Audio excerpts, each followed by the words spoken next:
Hello, শুভ নববর্ষের অনেক অনেক প্রীতি ও শুভেচ্ছা জানাই সবাইকে।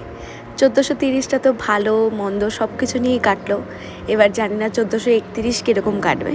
ওই ভালো মন্দ সব কিছু নিয়েই কাটবে, কারণ জীবনে যদি দুঃখ সুখ দুটোই না থাকে তাহলে দুঃখের ঘরে গিয়েও সুখ কখনো নক করবে না, আর সুখের ঘরে গিয়েও দুঃখ কখনো নক করবে না।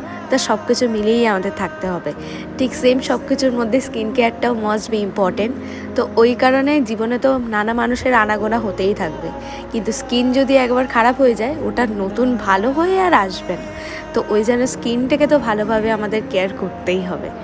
যাই হোক, তোমাদের আজকের পয়লা বৈশাখের কী প্ল্যান অবশ্যই আমাকে কমেন্টে জানিও। কিন্তু যারা হয়তো বাঙালি আছো তারা জানো যে পয়লা বৈশাখ মানে কি, যারা বাঙালি নাও তারা হয়তো জানো না। বাট পয়লা বৈশাখ বলতে গেলে আমাদের প্রত্যেক বছর 2024 থেকে 2025 যেরকম হয়, বাংলাতেও একটা সাল হয়, সেটাই হচ্ছে আজকে। তো আজকের ভিডিওটা এইটুকুই, নতুন ভিডিওতে আবার দেখা হবে।